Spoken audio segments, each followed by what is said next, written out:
Emmer inside the airplane through a passenger also. Both of us are first time namin sa Saudi Arabia. She'll be assigned to the northern part of Saudi Arabia. I'll be staying sa eastern part. The only means of communication between ako and Emmer was sulatan lang talaga. Pero in the course of 1 year, hindi kami nagkita ni Emmer. Magkikita ulit kami for the second time inside the plane ulit. Kasi umuwi kami dahil ikakasal kami. Makalipas ang maraming taong pagsasama, isang pangyayari ang susubok sa katatagan ng pag-ibig ng dalawa para sa isa't isa. Sino nga palang mga kasama mo doon? Marami kami. Sila Tony, si Edwin. Ayun. Si Danica. You know, one thing led to the other. Nagkaroon ako ng pagkakataon na ma-feed uli yung kahinaan ko, lumabas. So, I had a marital affair. These ladies are close to us. Wala akong malicious thoughts during that time. Never imagined that there will be something going on. Hindi ko malaman kung paano nangyari. He's supposed to be guarded. He's supposed to be strong. And one of our friends whom I was meeting with, sabi ko, hindi ko kaya to have this kind of challenge in our marriage. Hindi ko kaya. And not knowing, I was talking to a pastor's wife na in the past pala, nagkaroon siya ng problem with her husband. Sabi niya, Emmer, I've been through that situation before. Anong meron siya na kailangan ko ring hawakan for me to be able to stand up? And that is Jesus. The process was very slow. The process was so painful. But I have to bear all these things because I love my husband. And after that, discipline, palit ng number, palit ng bahay. I felt na I was able to overcome my weakness. Sa paglipas ng panahon, hindi inakala ni Emmer na ang sakit at hapdi ng nakaraan ay muling mauulit. I again committed the same sin. Nag-email sa akin na kamag-anak ng lady. Hindi ko na maintindihan. Sabi ko, Lord, ano na naman to? But this time, second time was very different. I confronted my husband. He admitted it. Sabi ko, do you still love me? Sabi niya, oo, I still love you. Hindi ko maintindihan. Sabi mo, you love me, pero you're still doing this to me. Sabi ko, you're hurting me. If you don't love me, you just go, release me, and I will be with my kids. You go on with your life. Ako bahala sa mga anak natin. And so when she told me that, para akong nagising ako sa katotohanan that I will lose my wife and my kids. And hindi ko kaya, ayoko mangyari. So sabi ko sa kanya, bigyan mo pa ako isang chance. Yung reaction ng misis ko this time, iba na. I remember my wife telling me, pa, hingi ka ng tawad sa Panginoon. Inaatake tayo ng kaaway. Sinabi niya yon hindi dahil i-excuse na ako sa kasalanan, but my wife during that time was looking beyond my weaknesses. Sa kabila ng pangalawang pagbagsak, ang desisyong makabangon muli sa mga pagkakamali ang nagtulak kay Sam na magpakumbaba sa harap ng Diyos at sa mga taong nasaktan. Inamin niya ang nagawa maging sa mga magulang ng asawa at sumailalim sila sa mga couples retreat sa bagong simbahang dinadaluhan. Nakatulong din ang pagkakaroon ng mga accountability partner na hanggang sa ngayon ay umaalalay sa kanilang dalawa. Inalaw ko ang sarili kong humarap sa disiplina talaga. So feeling ko, mas kailangan kong harapin na talaga yung mas maraming tao and to really confess and ask for their forgiveness also. Kasi marami akong nalokong mga tao. When you really claim that Jesus and God is the author of your marriage, you really have to stand on it. You really have to fight for it. No matter how difficult the situations you are facing, you will be facing, you have to claim it. Pinatunayan ng Panginoon na siya ay buhay, siya ay nagpapatawad through my wife. Ginamit ng Panginoon ang misis ko na sinaktan ko, na niloko, dinaya ko. Kasi niisip ko na how can a person like me, a husband so unfaithful, can receive forgiveness from a wife who's so loving and understanding and was made a lot of sacrifices for the family, natanggapin pa rin ako. Natutunan ko na ang buhay Kristiyano ay hindi rin madali. Pero nagiging madali kapag ka talaga ang Panginoon ay palagian mong kinakatagpo, kinakaunay. Love should be patient. Love should be kind. And it keeps no records of wrong. Diba yun ang sinasabi? So you have to forgive. Every time. Paulit-ulit. Every time. Alam mo, Joyce, ang paniniwala ng karamihan na ito, self-love is selfish. Self-sacrifice is a virtue. Paano naman kung 2 beses na o more than na pinagtaksilan ng asawa? Tulad ng nangyari doon sa kwento ng mag-asawang evangelista. Is it selfish na mahalin mo naman ang sarili mo at tigilan mo na ang pagsasakripisyo mong pagbigyan siya sa maling ginawa niya? Joyce, kung ikaw ang nasa lugar ni Emer, ano ang buton na pipindutin mo? Self-love o self-sacrifice? Wow, hirap naman ang tanong na yan. Parang nasa beauty pageant na naman ako. Pero, bago ko sagutin yan, no, I believe Emer did the right thing by confronting what her husband did. So, yung marriage kasi ay hindi yan umbrella for sin. Just because you're married, protektado na yung nangangalon niyang partner, di ba, protektado na siya from sin because you're married? Of course not. So nung kinonfront niya, because you're doing something wrong, I cannot live in a relationship na you continue to betray me. So yung ginawa ni Emer, tama yon. When she did that, she was showing herself self-love at that point. And then, itong si husband, nung nag-ask na for forgiveness, ayan na, dyan pumapasok ang self-sacrifice na she forgave him and took him back 2 times. Ayun. So, how about you, Alex? Ano ang payo mo? Kunwari, si Emer at ang kanyang asawa ay pumunta sa iyo sa sitwasyon na to. Is it self-love or self-sacrifice? Well, siyempre, pastor ako, no? Yun na yung viewpoint ko. Na pag nagkasala, there should be repentance. And part of repentance is turning away from your sin. Kasi marriage is a sacred covenant. Covenant yan eh. Kung ikaw, alam mo na yun ang weakness mo, maglalagay ka ng boundary mo. Because pag sinabing covenant, sinumpaan mo yan kay Lord, pananagutan mo yan kay Lord. Amen. Totoo talaga yan. Alam mo, Alex, trending yung salitang self-love. Ngayon, makikita natin yan online. At tulad nga ng nabanggit natin kanina, itong self-love na ito nga ba ay pagiging selfish? Ano ba ito? At totoo nga ba na learning to love yourself is the greatest love of all? Magaling ka palang Hindi ako marunong kumanta. Kunwari lang yun. Magandang kanta yan, Joyce. At magandang usapan din yan. Na mas gaganda pa dahil may guest tayo na makakakwentuhan natin dito sa studio. Lahat po yan sa pagbabalik ng The 700 Club Asia.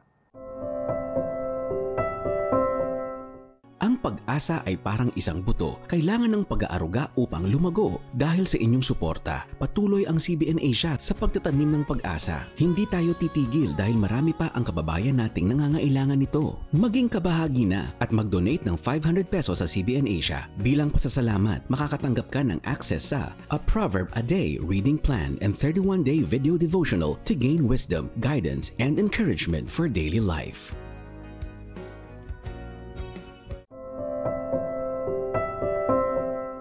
We're back at kasama natin ngayon dito sa studio is an educator, an author, and a mental health advocate. She just finished her master's degree in clinical psychology. At na-feature na natin ang life story niya dito sa The 700 Club Asia. Please welcome back, Amelia de Chavez Pagdanganan. Welcome back. I'm back. It's so good to have you. Kaka-excite po ulit. I know. I'm sure marami kang ikikwento sa amin ngayon. Opo. Alright. Excited. Emilia, bakit sa palagay mo trending at napag-uusapan ngayon ng salitang self-love? Opo, kasi nung inaral po namin yan, kayo rin po napansin nyo, merong cultural shift na nangyayari sa atin po. Kumpara pa sa panahon natin, I'm Gen X po eh. Ah, okay. So, parang, Anong shift ito? ngayon po, iba yung cultural shift. Kasi unang-una, meron kang modern struggles. Meron kang struggles on available sa social media, yung buhay ng ibang tao, yung buhay mo rin parang pwedeng mag-available with your postings. That's true. Nakaranas tayo pandemic, take care of Yes. yourself, Oh, yeah. take care of your health, unahin mo yung pamilya mo. And then, naging very high po yung social media, yung mental health. Aha. Na parang baka mag-cause ng depression sa'yo dyan. So, choose peace, peace of mind, choose your battles. So, make sure that you love yourself first. So, parang yun yung Oo trend nga. ngayon. So the question is, we're looking at itong self-sacrifice versus self-love. So sinasabi nila itong self-sacrifice, ay yan, virtue yan. Itong self-love, that's selfishness. So what are your thoughts on that? Sa psychology po, kasi maraming social trending since nagte-trend na rin naman kami sa mental health. Ang lumalabas po ngayon, self-sacrifice is actually selfishness. No. Yes, because there's a one, Talaga? because of pseudo-altruism. Sa neuroscience po, whenever you do kindness, di ba pastor, kind to other people, umiilaw yung brain, dopamine. It makes you feel happy. Yeah. Oh. Hormones of Happy hormone. Pag tumulong ka, Meron palang love, diba? chemical Yes. in your brain. And the problem is it's addictive. Nakaka-addict. Tama. Ang dopamine Kaka-addict, no? So you're always helping, breadwinner. I'll sacrifice for my parents. I'll sacrifice everything. Di ba, Yes. mabaon sa utang? Parang na-high ka sa paggawa ng... Sa paggawa ng mabuti. Yun, And now you're tama. kind of thinking self-sacrifice yun. No, it's okay, No, sometimes it's not.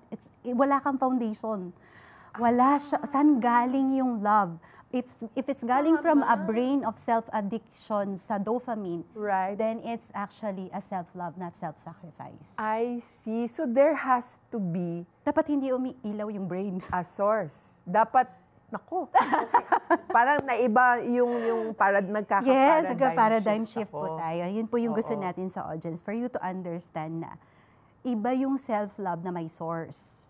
Mayroong plug-in na Okay. kuryente. Iba yung self-sacrifice na actually it's because you are the source and you want dopamine And you're- hit. Nagkakaroon ka ng messianic complex. Yes. Nagugustuhan mo yun. Messianic. Savior Savior ka. complex. Diba? Ngayon, The ang gusto savior ko of the naman family. tanungin, kasi itong self-love, ngayon, they equate it to parang isang extreme naman, narcissism. Kanina narinig ko, sinasabi ka, pag mahilig ka mag-selfie, nagiging narcissist ka. Explain mo Because nga. remember the concept of Narcissus is the one na Narcissus. tumingin sa Salamin. sa pond. tubig, sa tubig. Tubig, sa yan, pond. reflection. Na-reflect po yung sarili. Tapos na-inlove siya sa sarili. Yes. Gwapuhan siya sa sarili niya. So, naging narcissistic complex ngayon. Sa term ng psychology, ginawa siyang parang psychopathology Right, po, no? right. And pag tinignan natin, no, yung kabataan, pag nag-selfie po tayo, you cannot just take a picture and post. You will take like 10 to 100, that's right. You take a lot para may you can perfect shot. Yan. And then, dahil po 100 yon, titingnan mo isa-isa. It's like Narcissus looking at the pond over and over again and falling in love with your picture. And then, pag na-post nyo na po yon, and then titingnan mo how many likes.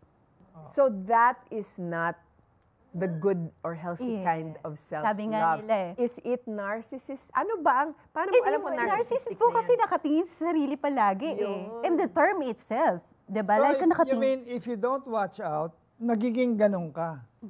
Lahat po, halos lahat. Even ikaw na parang social media, I look good. Ba't parang yung ilong ko masyadong bakit? O ito, from a psychological perspective, kailan healthy ang self-love? Diba? Kailan healthy Yan yan? nga po sabi ko. Mukhang it's a balance eh. It's a balance. How do we strike a balance? Sa Christian point of view ko po, like ko sinasabi, God loves you so much, nag-overflow yung love. Yun yung Christian perspective ko po. Pero yung self-love na sa neuroscience ko po na pinag-aaralan, sabi nga, pwedeng hindi umilaw yung brain when you're doing something good. Then that is true self-sacrifice. And Pag walang dopamine Oo. release. So can you do that na may ginawa ka pero hindi ka sumaya? Can you do that? Yes po. You can. You can. Let's say, for example, no, naglalakad ka, and then meron ka nakitang bata na babagsakan siya ng aircon or something, and then tinulak mo siya, the brain remained blank, sarado. So later na lang siya sumaya nung nasabing, well, you're a hero, you saved the kid. Pero in his mind, hindi At yun ang that intention moment, ko, wala akong agenda. Yes. Oh, wala siyang agenda. That's self-love. Ayun. So, pwede bang yung self-love ay magkaroon ng godly element? Pwede ba yun? Yes po, kasi scientifically po ulit, o biblical, we know naman. Si God nga po gumawa ng brain. Sa brain po natin, meron tayong reptilian brain. Yes. It teach you how to cry pag nasa tiyan ka. Para paglabas mo at in danger ka, iiyak ka as a baby. And it's God's design. Yes, it's design God's ng brain. design. Oh, ito na ang $1,000,000 question ko sa'yo. Sabi ni Whitney Houston, learning to love yourself is the greatest love of all. Is that true? Learning to love yourself is the greatest selfishness of all.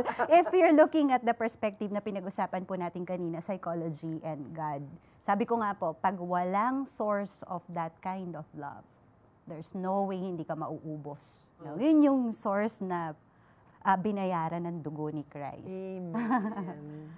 So the greatest love of all is the sacrifice that the Lord Jesus made for us. And sometimes po, yung love na sinasacrifice mo, hindi na po yung sacrifice sa perspective lang ng iba. Nagsasakripisyo ka. Pero sa perspective mo, nagmamahal ka. Oo. Amen. Oh, napakaganda. Ito po ang dapat maunawaan natin. Sa totoo lang, may nagmamahal sa atin. Hindi ka nag-iisa. At merong magandang plano ang Panginoon sa atin. The reason why we are suffering, sometimes we are led to, end our lives because we are exasperated, we are disappointed, at feeling natin wala tayong kwenta. Kailangan po malaman natin that God so loved the world that He gave His only begotten Son. Kasama po tayo dun sa world. So that those who believe in Him will not perish, but will have everlasting life. The reason why there is a longing for us to seek satisfaction, to seek that love, because that love is a reality.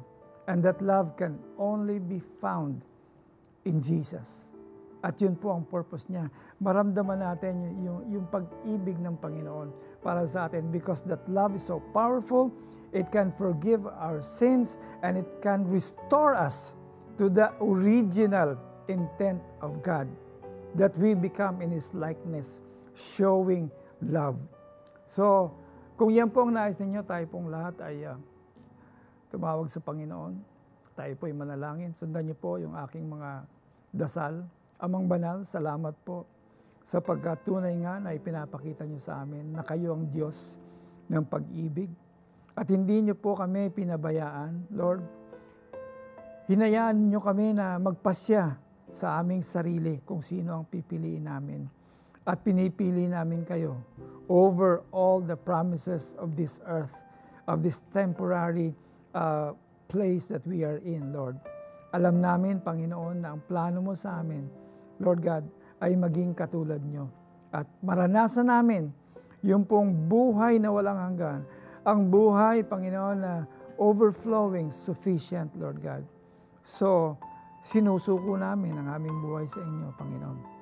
At tinatanggap namin kayo sa aming puso bilang Panginoon at tagapagligtas. Nananampalataya kayo na kami na kayo ay namatay sa krus ng Kalbaryo upang bayaran ang aming kasalanan at bigyan kami ng magandang buhay. Salamat po, Panginoon, mula ngayon. Lord, kami po ay lalakad ng naayon sa iyong kalooban, Panginoon. Pagpalain niyo po ang bawat lakad namin, Lord God. Salamat po sa kaligtasan na ibinibigay ninyo sa amin. Sa pangalan ni Jesus. Amen. Amen and amen. Okay. Amelia, thank you so much for being with us. But before we let you go, can you share with us? I hear that nakapagsulat ka ng ilang books since the last time we interviewed you. Yes po. Ayan, pakishare Ang lang. latest ko po is for the Christians struggling with mental health po. Ayan. So parang I'm giving psychology away. Kasi po bago ako nag-practice po ng psychology, dumanas ako ng mental health breakdown as a Christian. Oh no.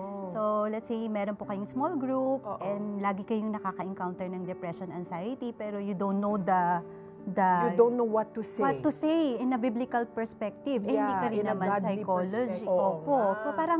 So parang sabi ko po doon sa mga church na gusto ng ministry ng mental health, read this book.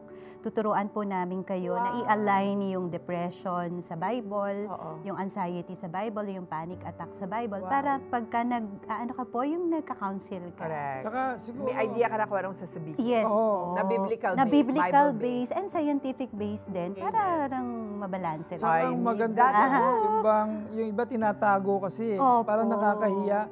Christian ka na nga, ang tagal mo exactly, member, Pastor. tapos wala kang mapagsabihan kasi Sabihan. i-judge ka eh. Christian Kulang ka sa ba? faith, Yeah. kulang ka sa prayer. Hindi po. So dyan, tinatalakay mo. I even discuss po rin nutrients. Baka kulang ka talaga sa mga masustansyang pagkain. Baka nga yun yung source kung bakit ka problemado Not because at depressed. kulang ka sa faith, mahilig ka lang sa milk tea. Ubus ang budget. Okay, well, thank you so much, Amelia. Thank you. Thank you for writing these books. May the Lord continue to use you to write books that will really minister to Christians from all walks of life. Maraming salamat. Thank you po.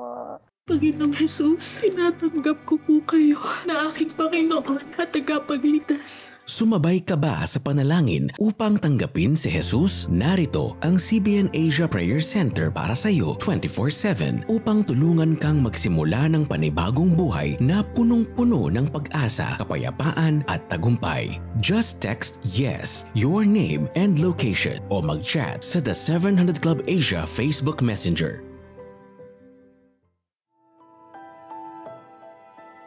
Sabi ko sa misis ko, kung ganito ang nangyayari sa ating mga anak, hindi ko na lang pagpapaaralin ang ating mga anak lahat-lahat.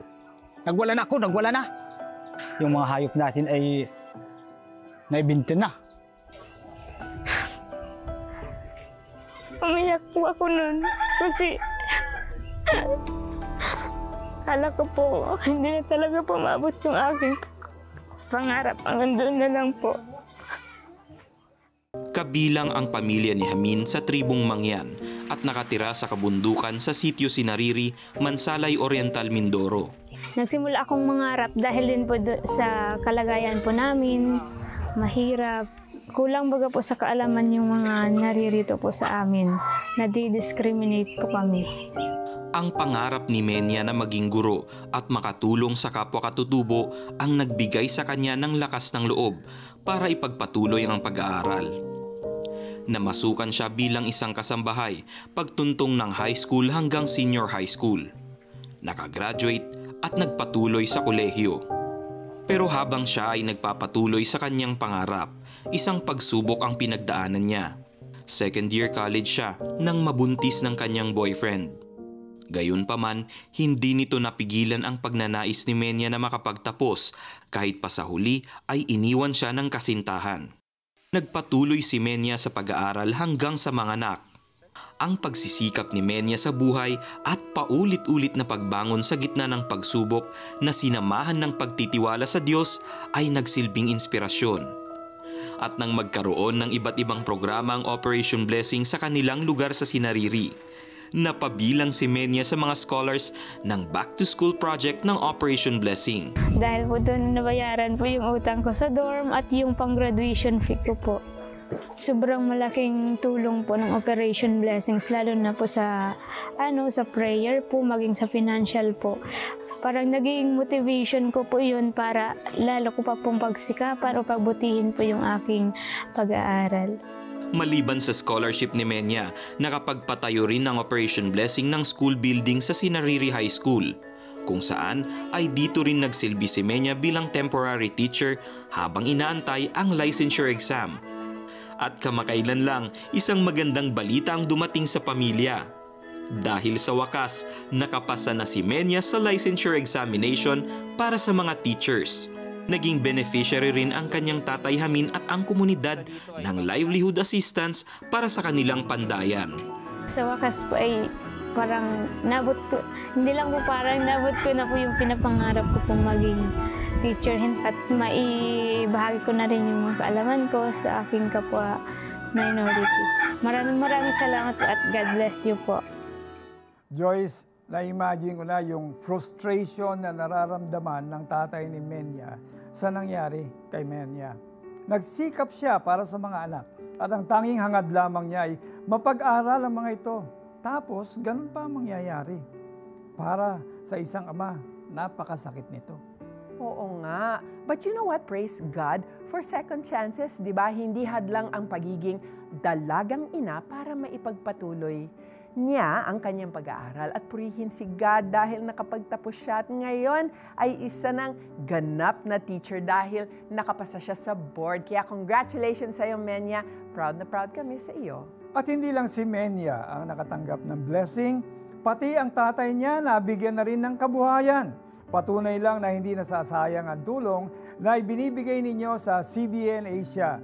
Nakatitiyak kayong makakarating ito sa mga kababayan nating nangangailangan katulad ng pamilya ni Menya. Amen and amen. Marami pang pamilya ang naghihintay ng inyong blessing. Kaya ano pang hinihintayin nyo? Partner with us now. Just scan the QR code on your screen para maipadala ang inyong tulong gamit ang GCash, Maya, PayPal, BDO Pay at BPI e-Donate. Magbabalik ang The 700 Club Asia pagkatapos lamang ng ilang mahalagang paalala.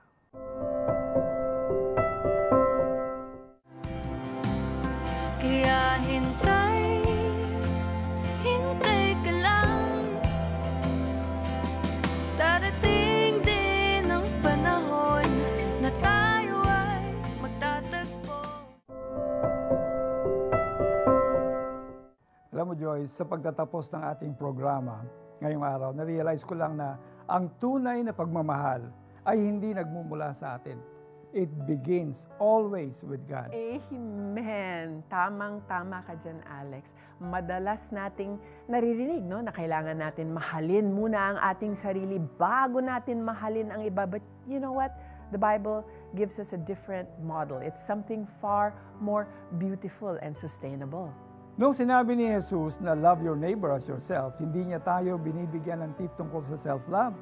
He was pointing to us the source of all love, ang ating Ama sa langit. Oo, sabi sa 1 John 4:8, whoever does not love does not know God because God is love. And since God is love, edi we turn to Him, di ba? We turn to Him, not to ourselves, to understand what love truly means and how it should be expressed. The greatest love of all is not self-love. The greatest love of all is God's love for you and for me. At kung gusto ninyong maging bahagi ng pagpapalaganap ng katotohanan at pag-ibig ng Diyos sa lahat ng Pilipino at sa buong mundo, consider partnering with CBN Asia. Send us a message on the 700 Club Asia Facebook Messenger. You can also call the number on your screen or scan the QR code. May God bless you and keep you and make His face shine upon you and give you peace. God bless. See you next time. Ngayong Webes, multi-awarded swimmer, bakit nakakaramdam ng kakulangan at kawalan ng direksyon sa buhay? Nawala na ng trabaho, nabundol pa ng truck. Paano hinarap ni Ode ang mga kamalasang ito? Dumating ako sa point na kahit adult na ako, ganun pa rin yung tingin ko sa lalaki na, ay, pareho lang yung tatay ko, irresponsable, iiwan din ako.